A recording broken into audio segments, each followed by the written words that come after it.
went down to see Ahab in Samaria. Ahab slaughtered many sheep and cattle for him and the people with him and urged him to attack Ramoth-Gilead. Ahab king of Israel asked Jehoshaphat king of Judah, "Will you go with me against Ramoth-Gilead?" Jehoshaphat replied, "I am as you are, and my people as your people. We will join you in the war." But Jehoshaphat also said to the king of Israel, "First seek the counsel of the Lord." So the king of Israel brought together the prophets, 400 men, and asked them, "Shall we go to war against Gilead, or shall I not?" "Go," they answered, "for God will give it into the king's hand." But Jehoshaphat asked, "Is there no longer a prophet of the Lord here whom we can inquire of?" The king of Israel answered Jehoshaphat, "There is still one prophet through whom we can inquire of the Lord, but I hate him because he never prophesies anything good about me, but always bad. He is Micaiah son of Imlah." "The king should not say such a thing," Jehoshaphat replied. So the king of Israel called one of his officials and said, "Bring Micaiah son of Imlah at once." Dressed in their royal robes, the king of Israel and Jehoshaphat king of Judah were sitting on their thrones at the threshing floor by the entrance of the gate of Samaria, with all the prophets prophesying before them. Now Zedekiah son of Kenana had made iron horns, and he declared, "This is what the Lord says, with these you will gore the Arameans until they are destroyed." Quote. All the other prophets were prophesying the same thing. "Attack Ramoth-Gilead and be victorious," they said, "for the Lord will give it into the king's hand." The messenger who had gone to summon Micaiah said to him, "Look, the other prophets without exception are predicting success for the king. Let your word agree with theirs, and speak favorably." Micaiah said, "As surely as the Lord lives, I can tell him only what my God says." When he arrived, the king asked him, "Micaiah, shall we go to war against Ramoth-Gilead, or shall I not?" "Attack and be victorious," he answered, "for they will be given into your hand." The king said to him, "How many times must I make you swear to tell me nothing but the truth in the name of the Lord?" Then Micaiah answered, "I saw all Israel scattered on the hills like sheep without a shepherd, and the Lord said, 'These people have no master. Let each one go home in peace.'" Quote. The king of Israel said to Jehoshaphat, "Didn't I tell you that he never prophesies anything good about me, but only bad?"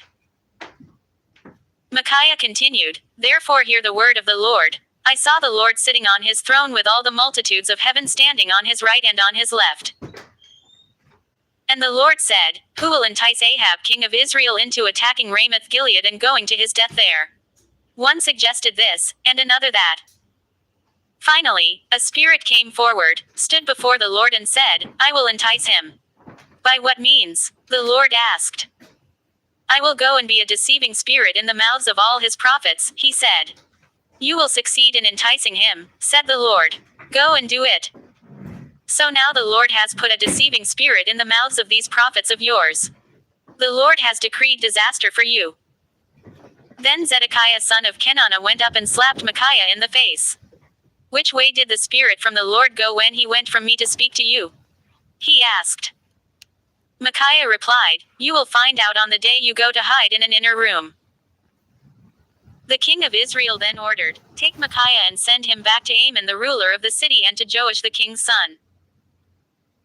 And say, 'This is what the king says. Put this fellow in prison and give him nothing but bread and water until I return safely.'" Quote. Micaiah declared, "If you ever return safely, the Lord has not spoken through me." Then he added, "Mark my words, all you people." So the king of Israel and Jehoshaphat king of Judah went up to Ramoth-Gilead. The king of Israel said to Jehoshaphat, "I will enter the battle in disguise, but you wear your royal robes." So the king of Israel disguised himself and went into battle. Now the king of Aram had ordered his chariot commanders, "Do not fight with anyone, small or great, except the king of Israel." When the chariot commanders saw Jehoshaphat, they thought, "This is the king of Israel." So they turned to attack him, but Jehoshaphat cried out, and the Lord helped him. God drew them away from him. For when the chariot commanders saw that he was not the king of Israel, they stopped pursuing him. But someone drew his bow at random and hit the king of Israel between the breastplate and the scale armor. The king told the chariot driver, "Wheel around and get me out of the fighting. I've been wounded." All day long the battle raged, and the king of Israel propped himself up in his chariot facing the Arameans until evening. Then at sunset he died. 2 Chronicles chapter 19. When Jehoshaphat king of Judah returned safely to his palace in Jerusalem, Jehu the seer, the son of Hanani, went out to meet him and said to the king, "Should you help the wicked and love those who hate the Lord? Because of this, the wrath of the Lord is on you. There is, however, some good in you, for you have rid the land of the Asherah poles and have set your heart on seeking God." Jehoshaphat lived in Jerusalem, and he went out again among the people from Beersheba to the hill country of Ephraim and turned them back to the Lord, the God of their ancestors. He appointed judges in the land, in each of the fortified cities of Judah. He told them, "Consider carefully what you do, because you are not judging for mere mortals but for the Lord, who is with you whenever you give a verdict. Now let the fear of the Lord be on you.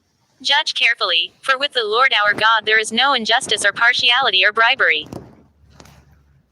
In Jerusalem also, Jehoshaphat appointed some of the Levites, priests and heads of Israelite families to administer the law of the Lord and to settle disputes. And they lived in Jerusalem. He gave them these orders: "You must serve faithfully and wholeheartedly in the fear of the Lord. In every case that comes before you from your people who live in the cities, whether bloodshed or other concerns of the law, commands, decrees or regulations, you are to warn them not to sin against the Lord, otherwise his wrath will come on you and your people. Do this, and you will not sin. Amariah the chief priest will be over you in any matter concerning the Lord, and Zebediah son of Ishmael, the leader of the tribe of Judah, will be over you in any matter concerning the king, and the Levites will serve as officials before you.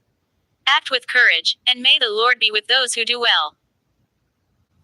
2 Chronicles chapter 20. After this, the Moabites and Ammonites with some of the Meunites came to wage war against Jehoshaphat. Some people came and told Jehoshaphat, "A vast army is coming against you from Edom, from the other side of the Dead Sea. It is already in Hazaz and Tamar, that is, En-Gedi." Alarmed, Jehoshaphat resolved to inquire of the Lord, and he proclaimed a fast for all Judah. The people of Judah came together to seek help from the Lord. Indeed, they came from every town in Judah to seek him. Then Jehoshaphat stood up in the assembly of Judah and Jerusalem at the temple of the Lord in the front of the new courtyard, and said, "Lord, the God of our ancestors, are you not the God who is in heaven? You rule over all the kingdoms of the nations.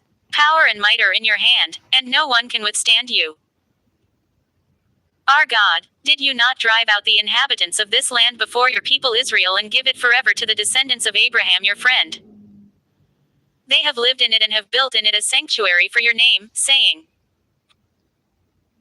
'If calamity comes upon us, whether the sword of judgment, or plague or famine, we will stand in your presence before this temple that bears your name and will cry out to you in our distress, and you will hear us and save us.' But now here are men from Ammon, Moab and Mount Seir, whose territory you would not allow Israel to invade when they came from Egypt, so they turned away from them and did not destroy them. See how they are repaying us by coming to drive us out of the possession you gave us as an inheritance.